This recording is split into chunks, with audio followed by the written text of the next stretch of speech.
A few months after my little boy turned 3, we went to stay with Fufi for a few weeks. He loved playing in her garden, and we would go on all sorts of adventures in the garden that sprawled behind the house.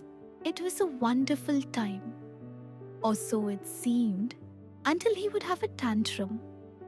It would start with something insignificant like him dropping a ball, and from there on, it would snowball into hours of crying and screaming.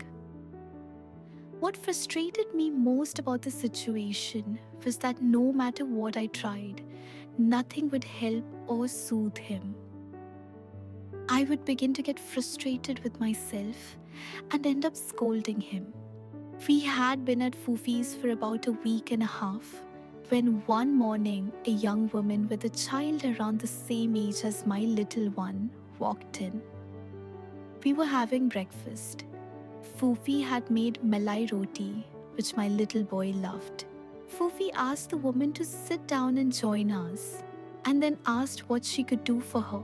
She said this little boy of mine has been possessed by a jinn, or maybe someone has given him the evil eye. Please give him a taweez so he can get better. Fufi asked what exactly the matter was.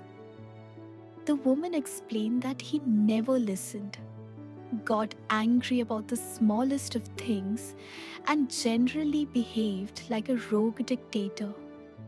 Fufi smiled at her and asked her to come into the orchard, where I could see her talking to the woman and picking apples at the same time. After about half an hour or so, the mother and son duo left with a dozen red apples. When Fufi returned, I asked her what taweez she had given them, because I felt that I could probably do with one too. I told her to try making malai without boiling the milk. Fufi replied. I looked at her, confused.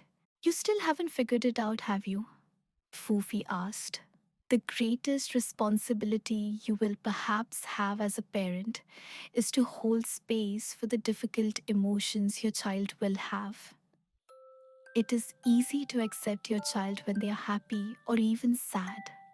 But what brings real discomfort to a parent is when the child shows anger and frustration. Do you understand what I'm saying? I sat there looking at Fufi and my son and thinking about how she had dealt with my anger when I was little. I remembered her dropping down to her knees to look me in the eyes, whispering, when I too was shouting like a rogue dictator. At the time, I hadn't understood what she was trying to do, but I knew my anger had dissipated. It was only now, sitting with her here, that I understood that she never tried to distract me from my anger. On the contrary, she let me feel it, but then helped me work my way out of it. Fufi said her first child too was throwing tantrums, and she too felt frustrated.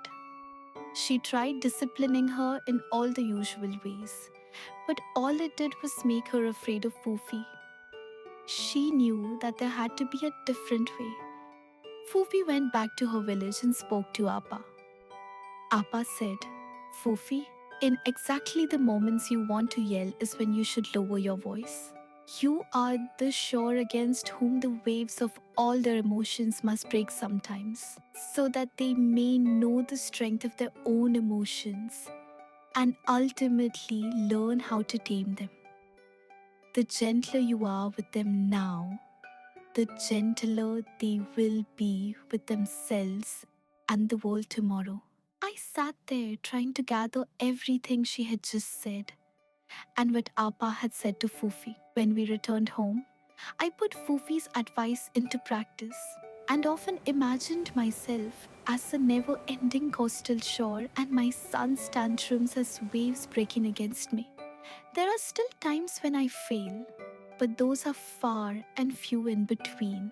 And as I have learned to navigate his difficult emotions, it has turned out exactly as Fufi said it would. He too is learning how to deal with his emotions.